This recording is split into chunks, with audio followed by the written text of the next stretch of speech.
Microsoft presents a cautionary tale. A world of 100% free open source software. We're doomed. So in the not too distant future, the UN decides to ban closed source software. And now a handy plot device. Mother flippin' Terminators. Kidding aside, the robots will probably kill us all, and they'll actually probably be running embedded Linux, just for cost efficiency's sake. Some people, some who are even in this crowd, would hope for a world of 100% free open source software. And of course, in the process, Richard Stallman would lose his shit. But after a few hours of celebrating, we would realize that there are no unicorns and there are no rainbows. We're actually pretty screwed. Currently, we're at 1% of the computing population. Already, we're getting to the point where, okay, how do you make a name for yourself in free open source software? Especially when you've got a whole lot of people, you're gonna get an insane amount of politics and you're gonna have to deal with a lot of open source zealots. And when communities lose their binding ties, the likelihood of unrest in bad times increases. Currently, we have a lot of cultural understandings that we don't even realize we have in the open source community. There's a lot of shared philosophy. When everyone just sort of has to have open source software, things happen. Mailing lists that would become unusable. Bug trackers would be overrun by people who actually don't know how to file bugs. Not too distant future. The CBC, with this world of 100% open source, will say, well, of course, we've always been supportive of Linux and Linux video. And this is today AD. Their Flash player for their website in Linux, even though they say that it's not feasible for them, there's already workarounds. One number they threw out was that the 1% or less range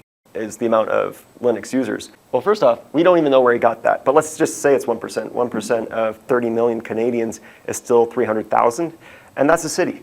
So the CBC has cut off a city. Legacy systems will have to be trashed because if you're gonna put open source software on there, there's a lot of business apps which they don't even know where the source is. They're not gonna enjoy having to rewrite everything. And there's a fun picture about engineering practices in the open source community. All they really want is a tire swing. No one knows how to do it. No, don't go thinking a hater, because, I mean, obviously all of us here are actually fairly happy with free open source software. Like, we wouldn't be here if we weren't, or if we weren't at least interested. From a newcomer's perspective, there is still a lot of places we can improve. Currently, a person just coming into Linux has no idea which distro they're gonna need. There's no easy way of saying, here, this, based on your needs and your preferences, you want Ubuntu running Enlightenment. Questions? I know that was like wicked fast. It seemed longer in my head. Like a lot longer. The first time a newcomer says, what distro should I use?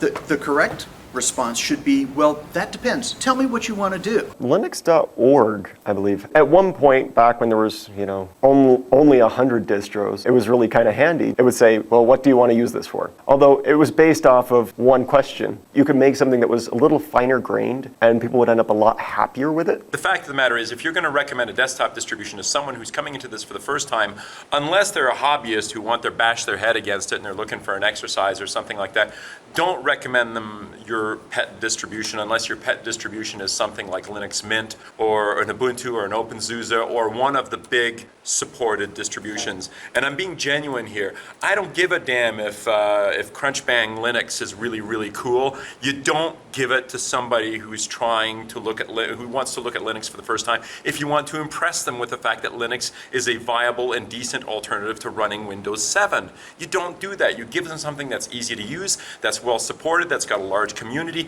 Don't give them Fedora, for God's sakes. They want to be able to watch Flash videos. Watch yourself. I don't care. I will speak my mind on this. They want to be able to watch Flash videos. They want to be able to play their Java games. They want to be able to play MP3s and stuff like that. Don't make them go hunting for every damn codec. Give them something where it's easy to get that information. Even in Ubuntu, yeah, you load one package, or Ubuntu restricted drivers, OpenSUSE, same sort of thing. There are packages where you can easily do that. If you want them to use Fedora, if that's your distribution, then you go get the packages for them and pre-install them and make their lives easy, because they don't want to fight. We do need finer grained control. Are you a newcomer to Linux? Yes. Well then, we're not going to give you Fedora. And I'm just saying that to satisfy you.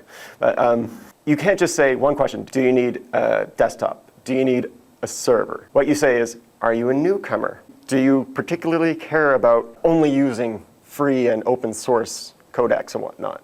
Because, yeah, most people, they want everything else to get out of the way. The problem with, even groups like this is we're largely preaching to the converted, We all know this stuff, but it has been my interest for years, and perhaps not highly successful at it, but it has been my interest for years to try to make sure that as many people as possible understand that there is an alternative to running Microsoft Windows out there, and I don't just mean Mac OS. It's dispelling the idea if you get what you pay for.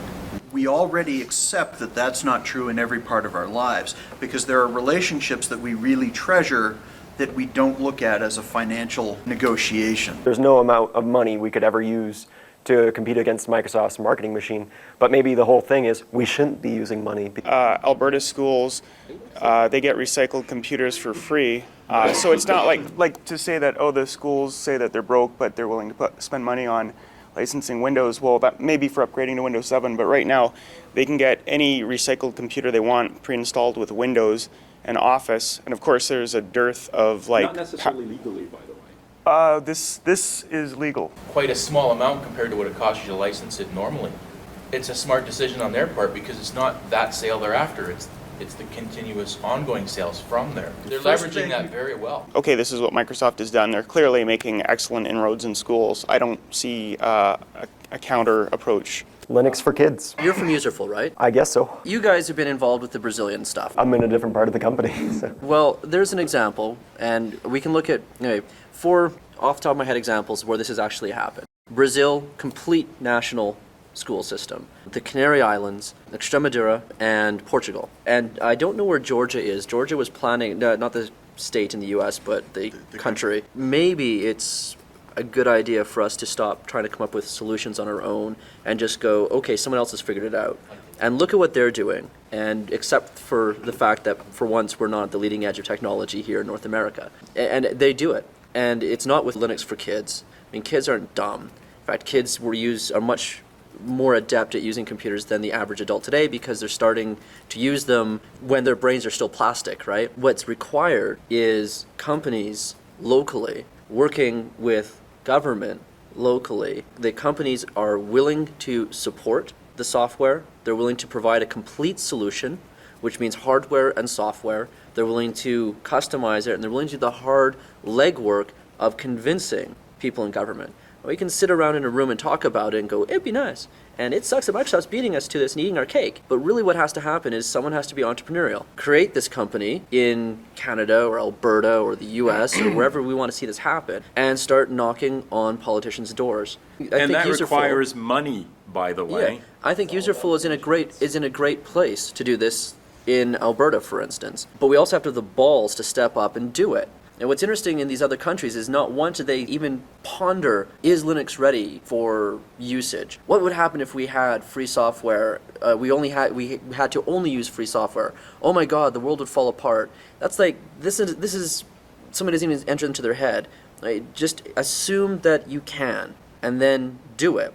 And we know we can because others have gone before us and done it. If we go, can it be done?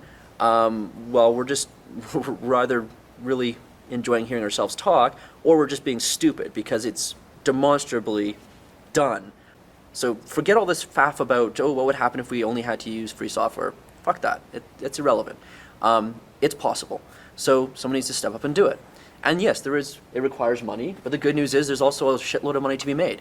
Mm-hmm. The people who are doing this in Portugal, in Spain, and in Brazil are all making fine coin.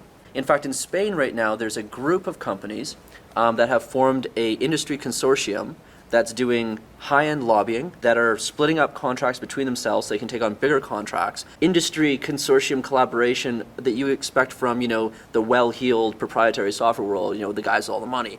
They're able to do this because they're making coin, and they're doing it by doing the hard work and just getting it done. It's possible. There were somebody championing all these, great softwares that in a lot of cases beat the pants off of what Microsoft's doing, beats the pants off of what Apple's doing, but nobody's in there telling.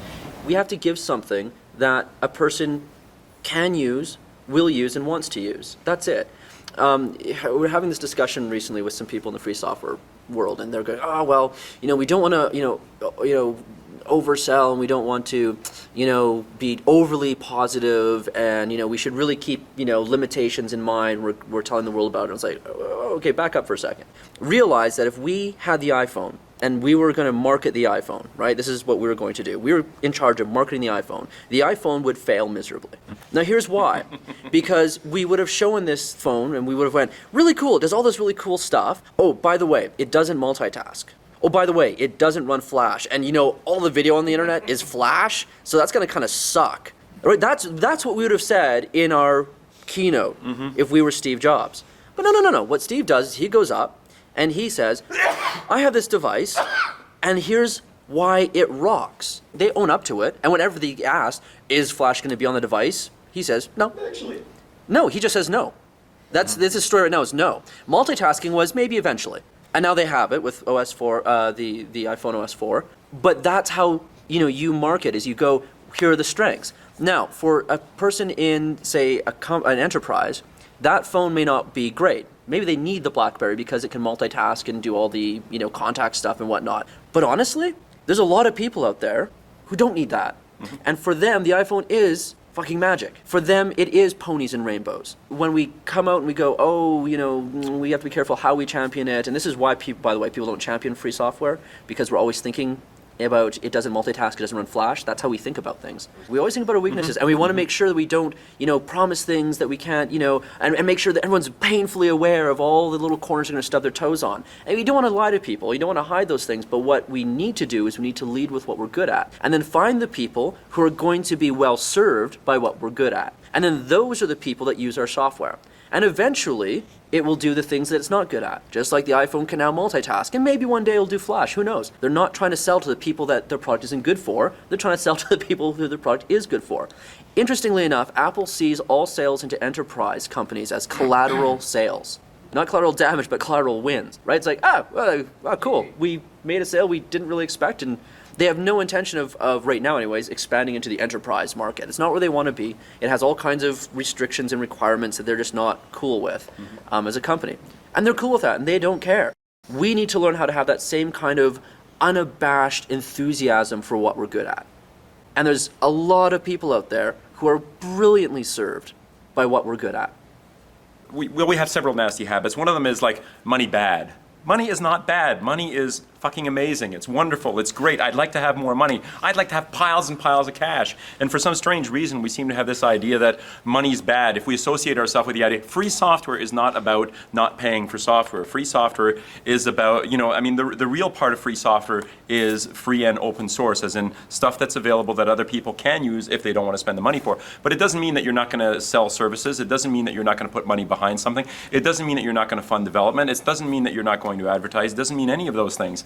And I think that that's one of the problems. One of the other problems that we've got is we're always comparing ourselves to Microsoft. This is why Microsoft is bad and this is why we're good. No, this is why we're good.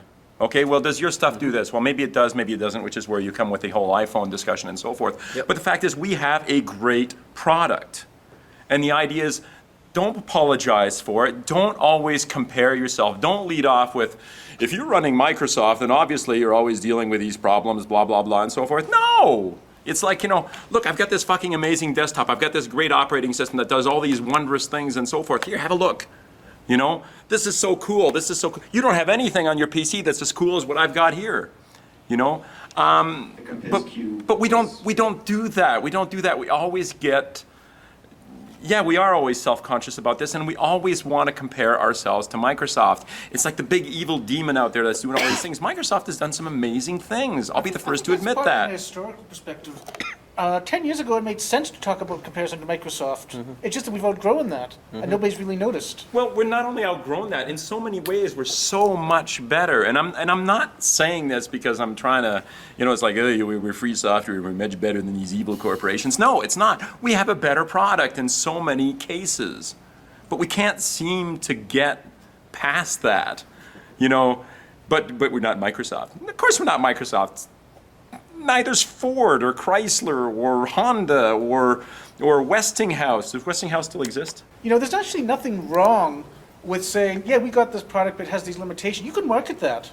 I think it's even more basic. I think it's a problem that the community sucks at marketing. period, of any Let me see sort. if I've heard someone else say that before. We hope that Canonical or Red Hat or Novell or whomever is going to step up and do something that's good for free software. Well, wake up call. They're going to do something that's good for Canonical or Novell or Red Hat. And if it happens to do something good for free software, bully. This Are is you allowed to say that? bully. Yeah. You got me for saying bullocks. Yeah, but it sounds weird when you say it. Okay, all right, go ahead. They are going to squabble and compete amongst themselves. And they are going to take whatever direction makes sense for them as a company. So Red Hat, I mean, they're not really going to do a whole lot about trying to push the desktop in North America. They're just not. They're actually funding a lot of desktop development still, but marketing and sales-wise, they don't really, it's not really where they're at, even though they do make money on it too, but that's not really what they're pushing. And to expect them to do otherwise would be to expect them to change their business model. That's not going to happen. We do need to stop relying on distributions. They are not going to market this successfully for us. They are not going to represent us successfully in North America. They did not make the wins in Brazil, in Spain, in Portugal, in Germany, right? They were not involved with any of that. The closest they might have been involved with was Munich, right? And that was the SUSE guys sitting next to the IBM guys. It wasn't even a complete distribution play. It was IBM, and we have to stop waiting for distributions. They're not incentivated properly to do this. And they never will be, because that's not what they do. That's not their role. We need to grow beyond that as well. And we need to start realizing that they are a tool to be used, and they're part of our community, and they create a set of tools, and then we go and we use something. And this is, again, talking about growing up and moving beyond things. This is a mindset that's very much based in, I buy my stuff from Microsoft or whomever. Let's use Microsoft. Microsoft is the company that is going to do the marketing. Microsoft is the company that's going to be my touchstone for support and all these other things. And what we've done is we've replaced Microsoft with Linux distro foo. And we expect the distribution to operate and behave in a very similar fashion to Microsoft. In fact, there's a certain Linux distribution that has taken recently to going around and telling people that they are the Microsoft of Linux, literally. Which is really fun. I was on a conference call with a group in Asia, and they were laughing about this because they actually lost them the deal. And they're like, what are these guys smoking? Like, we don't want another Microsoft, right? We're in Linux because that's what we don't want. But we think about distributions in that sense. And free software is not about having a Microsoft at the center of it, or an Apple at the center of it, right? The distribution is one part of the supply chain. The factory, they assemble it. Right? I work in the mines. I dig shit up, right? And I put it together, me and my team, and we're the coal miners, and we ship the coal out, and someone turns the coal into, or puts it into a boiler, and the boiler makes steam, and it turns a turbine. It's a supply chain. And if we want to talk about marketing and putting it into the market, at the end of that supply chain, you have a sales force, and you have frontline people, and it's not distributions. Distributions would love to tell you that's what they are, but it's bullshit. They can only do that for enterprise. And the reason why they can do it for enterprise is because it's a limited number of large companies. And these large companies are happy to think of it as another Microsoft because it's a model that works at that level. I think this is something that Canonical does understand, and why they put so much emphasis on building community. I think their hope, in part, is to build a community that then takes them and is their front line and takes them out to the wider world. In that sense, I think it's very smart.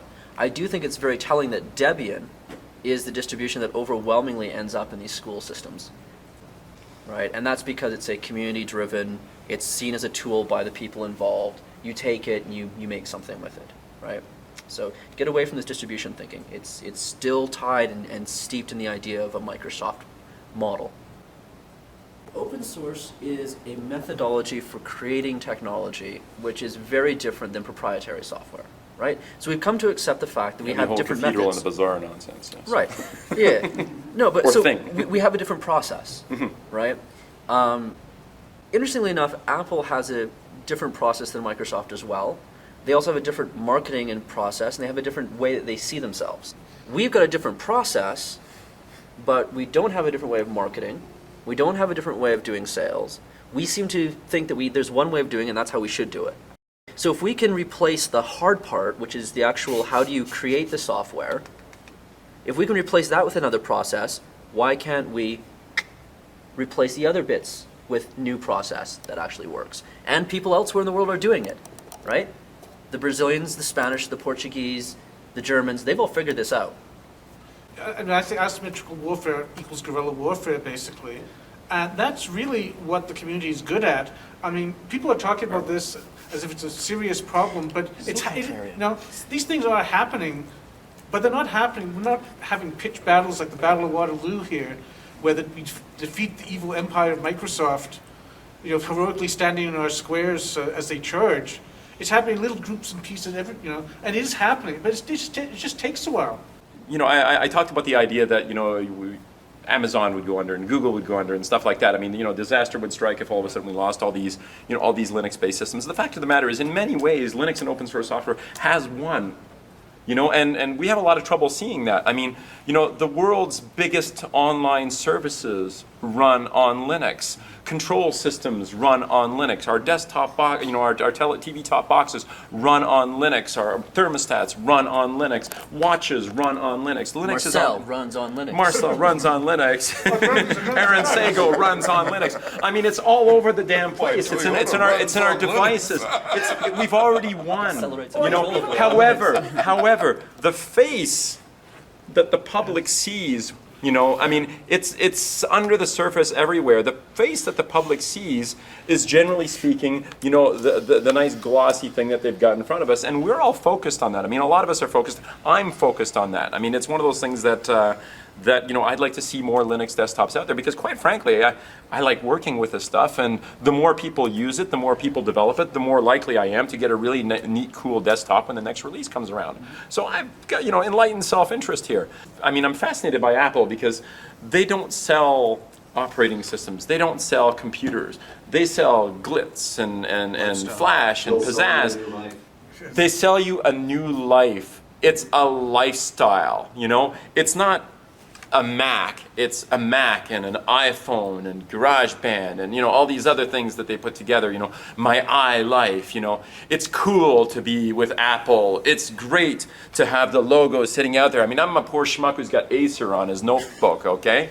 But I could have an Apple logo on the outside, and it doesn't even say Apple. It's got the little Apple thingy. That's how cool it is. It doesn't even have the name. It's just got this thing that you can recognize. Apple is cool. Apple is a lifestyle. Apple is glitz. That's how they've decided that they're going to put themselves out there. And you know what? They don't have anywhere near the penetration that Microsoft does. Not by a long shot. It's not. I'm sorry about that. It's not happening anytime soon, but they don't care. Okay? They don't care because they're making hundreds of millions of dollars. They've got $40 billion in the bank. They've got piles of dough. They don't care. They don't have to be Microsoft, and neither do we. But we have to decide what it is that we're selling, and yes, selling is an okay word here, by the way. It's not a bad word. And do the best damn job that we can selling that product and putting that product in front of other people. This is so far beyond in so many ways, and yet we're apologizing for it, and we're trying to figure out how it can be as good as Microsoft. We're already better than Microsoft. I mean, nobody but noticed we that can't somewhere sell in the worth a last damn. few years, suddenly we stopped playing catch up and started doing some innovation, and most people haven't noticed that yet. Marcel listed a couple of really important places where we're already winning, like in the data center and in the biggest services, the biggest commercial services that are out there right now. But he missed one place that we've already won, and we didn't just win, we cleaned the field. We took a clean sweep, we were undefeated, we went 100-0. If you look at the supercomputing list, and in the very top of the computing food chain at high performance computing, you look at the list of the top 500 supercomputers now, 90% are Linux. Another 5% are hybrid. There are some Unix in there, and then one or two oddballs from some proprietary company somewhere. 90% of all of the highest performance computers on the planet running Linux. We won. Not everybody needs a supercomputer. But if you need a supercomputer, you don't care if you have to pay a license fee for it. You just get what performs. And we've won that war. I think we're sort of running towards the end of this talk. Thank God, 'cause this is boring as shit. Yeah, no kidding. I mean, I could have been drinking coffee in the other room over there.